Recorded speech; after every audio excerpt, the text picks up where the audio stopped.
So we're here in Brussels to launch your first annual report. The first one, why did you get about to launching this report in the first place? What's the necessity behind it? I think it's just not an annual report, it's an annual results report. And I think as a regional institution, the Caribbean Export Development Agency, we owe it to our stakeholders to demonstrate value for money and that we are delivering results where it matters, on the ground and in the lives of people, in terms of the work that we do with respect to supporting micro, small and medium-scale enterprises across the Caribbean. Thinking back to the COVID pandemic, which obviously is still with us, what sort of effect did that have on exporters in the Caribbean? COVID-19 has had a massive impact on exporters across the Caribbean. When we look at the data, CARICOM Caribbean and the Dominican Republic exported in 2019 around $5.5 billion United States dollars to the European market. By 2021, that had declined to around $610 million United States dollars because shipping lines were affected, production was affected, we had lockdowns in the region, people couldn't go to work, and therefore the impact has been massive. But it has also created opportunities for us in the Caribbean. And we at the Caribbean Export Development Agency recognize the imperative of pushing our business sector, pushing micro, small and medium scale enterprises in the digital age to take advantage of innovation, technology, and take advantage of e-commerce. So whereas it's a challenge, it has also opened immense new opportunities for us in the region. You could, in theory, have launched this report anywhere. You came to Brussels to do it. Why? We came to Brussels to launch our annual results report because of the partnerships that we have here. The European Union has been an enduring partner of our agency, and whereas we have other partners and our member countries contribute to our organization, the fact is that the European Union and European taxpayers, they have been financing a lot of the development work that we are doing. So it is critical for us to demonstrate to a key partner like the European Union and European taxpayers that we are delivering value for money, one, and we are delivering measurable results where they matter on the ground to improve the lives and livelihoods of our people. Some time ago, the emphasis with European Union support was on primarily market access. It seems like that's not enough, or rather it's just the start. It's not all of the picture for what the Caribbean needs, right? Absolutely. So market access is but one dimension, because we need to export, and to do so, what will happen is that we'll create jobs and opportunity for our people. But one priority for the European Union and a big priority for us in the Caribbean, given the fact that we are, together with the Pacific, one of the most climate vulnerable regions on the planet. So whereas market access and exports would be important, a green economy transition is equally important. And that's why we at the Caribbean Export Development Agency, we are working with governments and we're working with businesses to stimulate foreign direct investment to enable us to do this green economy transition. At the same time, whilst recognizing market access is important, the green economy transition is important, we need to get investments in sectors that can lead to transformation. So digitalization, e-commerce, technology. And the third area that's crucial for us is that we are well educated. We have a sophisticated education system, and therefore it's so important to leverage knowledge and to push services and to commoditize our creativity and talent and knowledge to generate jobs and opportunity for our people. So the services sector is the next frontier for Caribbean business. Let me ask you about that services sector. Where in particular do you feel exports from the Caribbean can be most impactful? Okay, let's take the example that most people here in Europe would know about: reggae, calypso, soca. So they know about the creativity and the music of the Caribbean.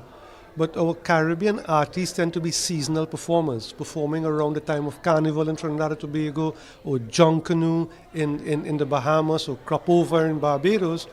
But we have a business of music program where we are transitioning our seasonal artists to become business people, to work with them so they can register their business, develop copyright, and to ensure that they can tap into opportunities provided by platforms such as Spotify and YouTube, so they can generate jobs and make money wherever in the world they may be.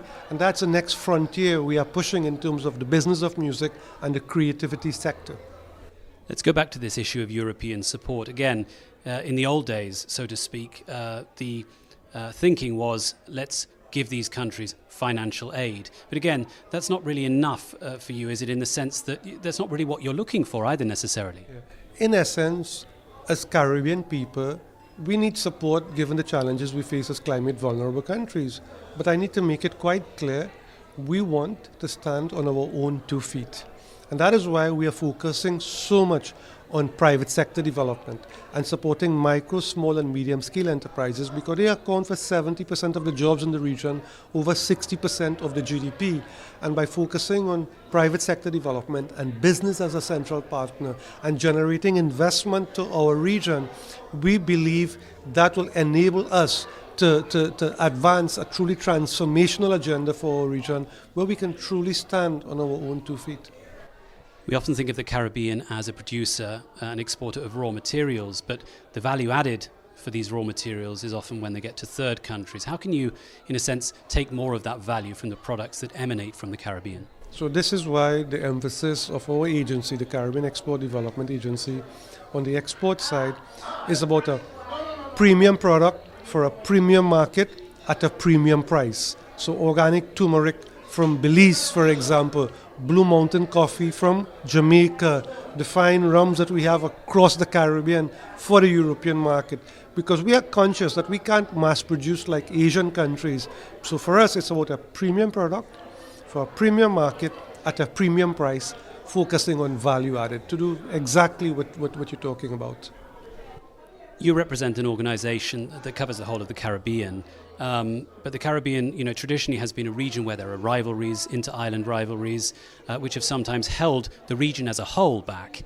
Are we getting to the point now where that's a thing of the past from a business perspective? Well, from a business perspective, what I can tell you is that we serve also as a secretariat for all the investment promotion agencies across the Caribbean. And as a secretariat for all the investment promotion agencies across the Caribbean, we have agreed that there will be priorities for certain sectors. So for example, agtech, for example, green economy transition, are areas where as a Caribbean we have agreed to prioritize, because we recognize quite clearly that oftentimes many of our jurisdictions are small, so they can't offer the economy of scale that's required. But by pooling the jurisdictions, you pool 5, 6, 7 countries, you get a scale that's required for a bigger investor to come. So whether it's in agriculture, whether it's in green economy transition, whether it's in technology and innovation. And at today's event, you saw a good example where we got ITEL, which is a business process outsourcing company from Jamaica, to go to St. Lucia, set up shop and create 1,000 jobs. For a small economy, I would say a reasonable person would conclude that's a good success. But what about from the regulatory, the legal and the governance point of view? What improvements is the Caribbean making to make investors' lives easier? Yeah, well, for one, we recognize that there are sectors that are critical for us to advance transformation.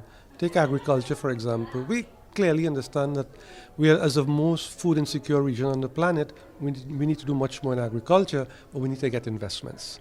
So a good example is just until the 21st of May 2022, the Caribbean for the first time will have the region's first agribusiness conference with a specific intention and mandate of bringing investors and businesses and matching them with business people in the Caribbean to advance the agriculture sector.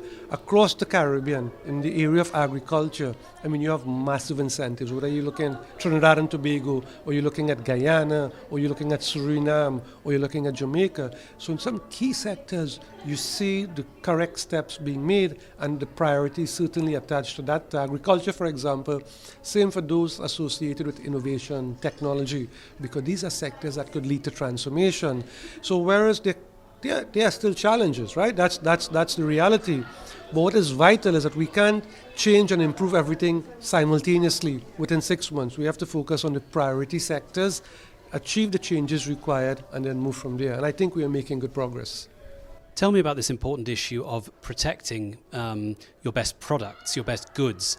The European Union has this system of protected designation of origin. When you think about things like Jamaica rum or Blue Mountain coffee, they need to be protected to add that value, that premium value you were talking about. I mean, what progress is the Caribbean making in this regard to give those products that extra oomph, if you like, in the international market? Yeah, I think that what is important for us, and this is the work that you have partners across the business sector doing, is one is about value added, okay?